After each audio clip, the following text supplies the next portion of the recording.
ครับวันนี้เราจะมากอยกรรมที่เขียนได้หลายแบบนะครับในภาษาละนานะครับมันก็น่าหันใจนะครับว่าภาษาละนาดั้งเดิมนั่นนะตั้งแต่สุโขทัยไปจนถึง12ปนาปุ้นนะครับมันสมัยโบราณนั้นไปหาสู่กันยากนะครับแต่ละเผ่าพันธุ์นะครับก็เขียนกันบางกรรมก็แตกต่างกันไปนิดๆนะครับมันก็เราก็มาศึกษาดูนะครับเรามาดูเลยนะครับ วันนี้จะถึงคำว่าเล็กนะครับเล็กนะครับเล็กเล็กในภาษาไทยเปิ้นออกเสียงว่าเหล็กนะครับเสียงเอกนะครับในภาษาละนานั้นในสำเนียงไตยองนะไตยวนนะครับไตยวนเชียงใหม่นะครับ มันก็จะออกว่าเล็กนะครับ เสียงจัตวานะครับในไทยลือไปทางน่านไปทางแป้ป่นมานะฮะมันก็ลำปางนะครับอาจจะเล็กเล็กเล็กเล็กอย่างมันออกไปคล้ายๆเสียงตีบนนะครับมันก็เพี้ยนกันไปนะครับ แต่วิธีการเขียนมันก็เลยมีหลายแบบนะครับเรามาดูนะคำแรกนะครับคำแรกเล็กนะครับเล็กคำแรกนะครับเล็กนะครับเล็กก็ใจตัวละนะครับเล็กนะครับตัวละนะครับตัวละนะครับตัวละน้อยทั้งรุ่มนะครับอ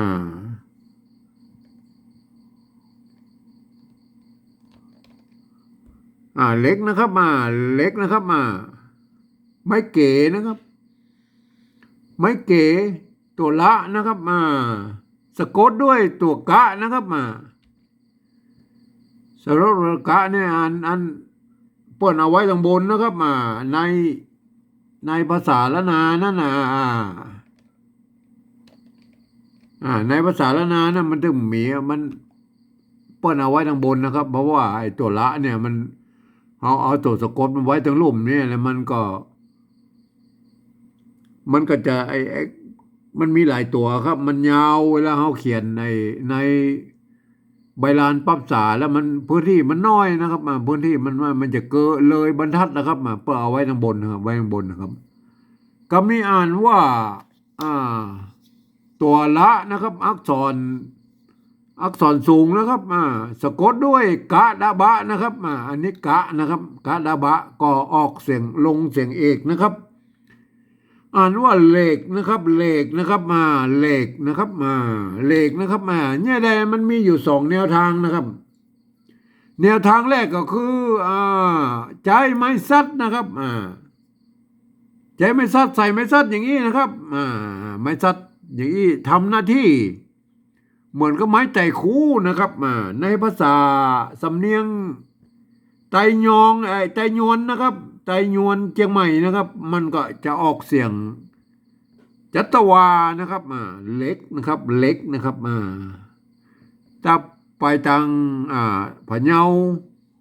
แป้น่านลำปางเปิ้นก็อาจจะเล็กเล็กเล็กก้าเล็กเล็กก้าเล็กเล็กมันอาจจะสูงหน่อยนะครับเสียงมันจะสูงไปคล้ายๆเสียงตีนนะครับแต่อย่างไรก็มันก็โยนกันนะครับอันนี้กรรมแรกนะครับเนี่ยเขียนด้วยใจไม้ซัดแตนไม้แต่คู่นะครับเล็กนะครับเล็กนะครับเรามาดูกรรมที่สองนะครับกรรมที่สองนั้นนะครับกรรมที่สองนั้นไม้เก๋นะครับตัวละนะครับตัวละนะครับเนี่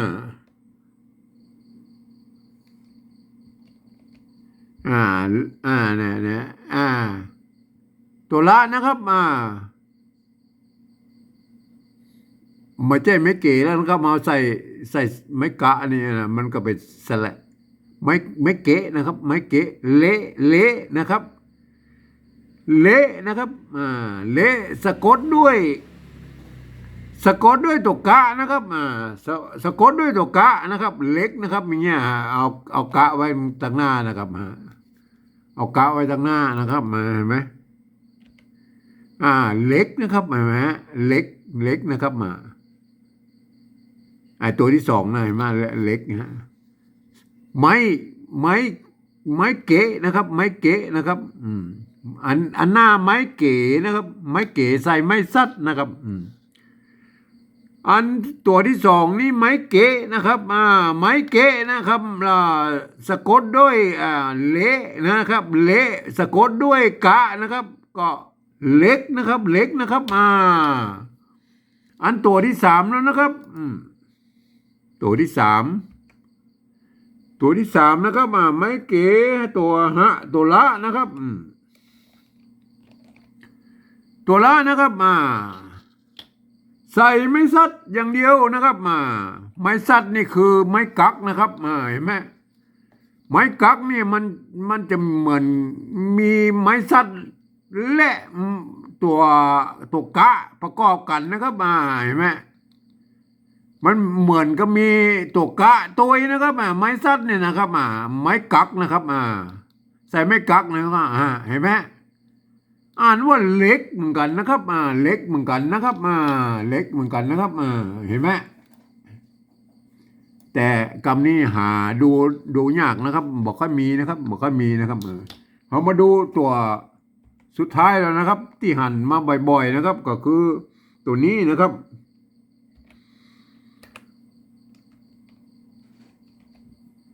ตัวนี้นะครับตัวนี้ที่หันในโบราณบ่อยๆเพื่อจะใส่ไม้ซัดนะครับไม้ซัดในแตนเป็นไม้กักนะครับไม้กักนะครับแล้วก็เพิ่นจะใส่ไม้กะแถมตัวนะครับอย่างนี้นะครับอย่างนี้นะครับอ่านว่าเล็กนะครับเห็นไหมมันผสมผสานกันไปนะครับอันนี้แบบผสมผสานแต่นิยมในเขียนในโบราณหันบ่อยๆนะครับในการเขียนโบราณนะครับในการเขียนโบราณเพื่อนจะเขียนนะครับเขียนนะครับไอตัวอย่างนี่คือตัวละการที่ใช้ไม้ซัดเนี่ยแตนไม้แต่คู่นั่นแหละทำให้มันเปลี่ยนเสียงลงไปนะครับในภาษาไตโยนเชียงใหม่ก็ออกเสียงจัตวานะครับในภาษาในสำเนียงไตลือนะครับพะเยาแป้น่านลำปางพวกก็ออกคล้ายๆไปเกือบเสียงตีพวกนะครับนะฮะอันตัวนี้มันไม้เก๋นะครับอ่านว่าเล็กนะครับเห็นไหมตัวนี้ใจไม้กักนะครับเห็นไหมใจไม้กักแตนมันเสมือนมีตัวกะอยู่ตั้งหลังนี้ตัวนะครับโบราณเพิ่นจะเขียนอย่างนี้นะครับเพิ่นจะเขียนมีตึงไม้กักมีตึงไม้กะนะครับอย่างนี้นะครับทีนี้เรามาโอ้กันถึงปริวัติภาษาล้านนาแบบที่สองแล้วครับการปริวัติแบบที่ล้านนาแบบที่สองนั้นนะครับเปิ้นยืมเอาอักษรไทยมาปรับเทียบเพื่อเป็นอักษรล้านนานะครับแล้วก็ประกอบคำขึ้นมาก็แบบภาษาไทยนะครับ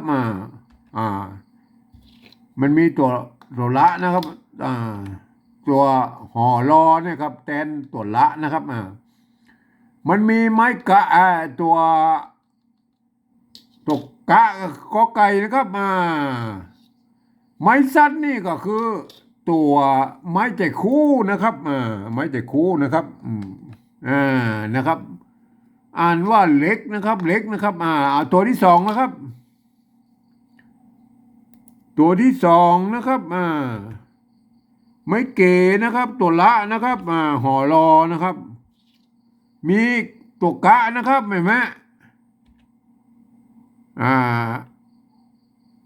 มี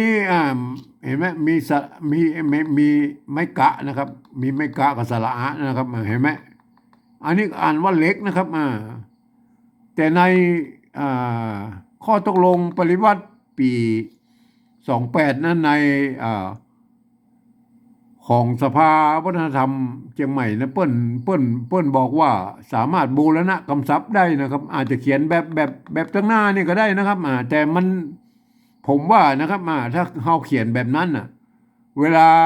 ภาษา ไอ้ข้างบนเนี่ยภาษาละนาข้างบนนี่มันบ่มีนะครับเราจะเอาแบ็กกลับไปอย่างไรนะครับมันก็จะเป็นอย่างอี้หมดนะครับมันก็จะเป็นอี้หมดนะครับเพราะฉะนั้นผมเขียนประเมินกันนะครับผมจะเขียนตามที่ไอ้ต้นเงาบนมีนะครับขออนุญาตนะครับขออนุญาตเขียนอย่างนี้นะครับตัวนี้นะครับตัวนี้ก็หอรอเหมือนกันนะครับหอรอนะครับอันนี้มีไม้กักนะครับไม่ใช่ไม่ซัดนะครับไม้กักนะครับเพราะฉะนั้นก็มีไม้กักกับแตนไม้แต่คู่ตัวมีไม้กะตัวเห็นไหมเห็นไหมก็เล็กนะครับเล็กนะครับตัวนี้เหรอตัวนี้ก็เหมือนกันนะครับเหมือนกันนะครับตัวนี้ก็เหมือนกันนะครับหอรอนะครับมีไม้กักตัวนี่ไม้กะตัวก็เล็กนะครับเล็กเหมือนกันนะครับ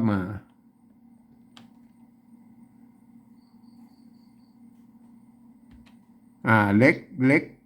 มันมีไม้กะด้วยนะครับเห็นไหมมีไม้กะด้วยก็ใส่ไม้กะข้างบนเหียนะครับใส่ไม้กะข้างบนเหียนะครับ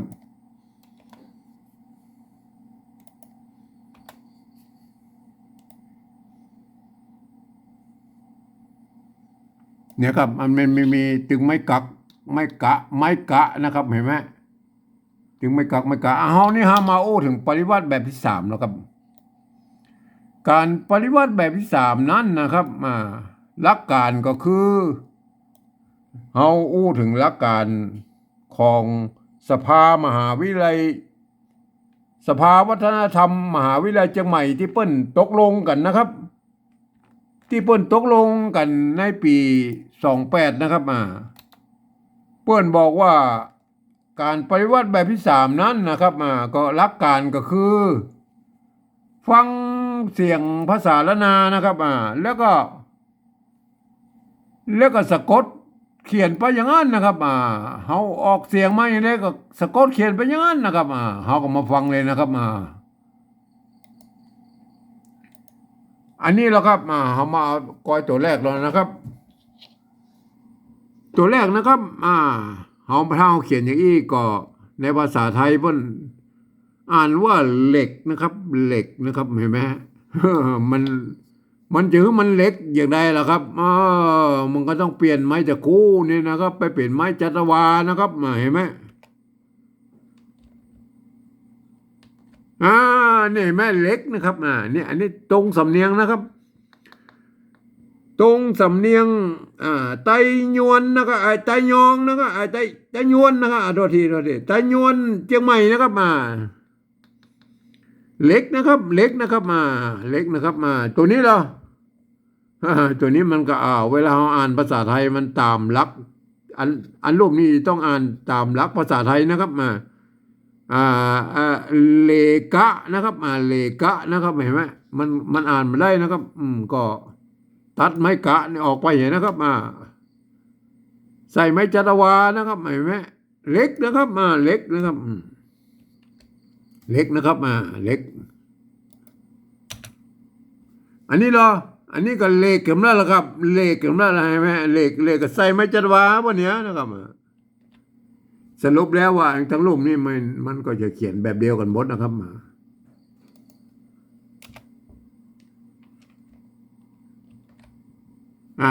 ภาษาปริวัติแบบที่3นี่เขียนแบบเดียวกันหมดนะครับ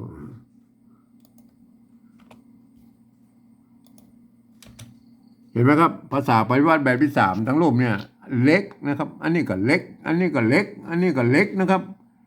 เขาเขียนตามสำเนียงไตยวนเชียงใหม่นะครับใจยวนเชียงใหม่นะครับบ่ใจไอ้ไตลือทั้งไอ้แป้ทั้งน่านทั้งลำพะเยาลำปางนั่นมันพวกก็ออกเสียงไปแบบนะครับอ่านออกเสียงว่าเล็กเล็กอันนี้สำเนียงไตยวนนะครับไตยวนเชียงใหม่นะครับมันจะออกเสียงเป็นจัตวานะครับเอามาโทนกันกำนะครับแบบที่1นะครับไม้ซัดนะครับเล็กนะครับแบบที่2ไม้เกะนะครับใส่ตกกะนะครับก็อ่านว่าเล็กนะครับตัว ไม้เกะนะครับเละนะเละสะกดด้วยตัวกะกับเล็กนะครับเล็กนะครับเห็นไหมตัวนี้ไม้กักนะครับไม้กักมันมีเปิ้นบอกว่ามีเสมือนตัวกะแถมตัวอยู่ตรงนี้นะครับไม้กักนะครับไม้กักก็อ่านว่าเล็กเหมือนกันนะครับตัวนี้เหรอตัวนี้เจอบ่อยๆในโบราณนะครับเปิ้นก็จะเขียนกันแบบอี้นะครับเปิ้นนิยมเขียนกันอย่างอี้นะครับตั้งหลังเนี่ยมีไม้กักตัวแล้วก็มีไม้กะตัวนะครับเห็นไหมมีถึงไม้กักไม้กะนะครับเนี่ยโบราณไปเขียนอย่างอี้นะครับก็อ่านว่าเล็กเหมือนกันนะครับท่านก็เอาไปศึกษาดูนะครับในภาษาละนานะมันสามารถเขียนได้หลายแบบนะครับมันมีหลายที่นิยมกันอ่าเขาก็อนุโลมกันไปนะครับจะไปถือสากันมากมายนะครับวันนี้ก็ขออธิบายกันเพียงแค่นี้นะครับ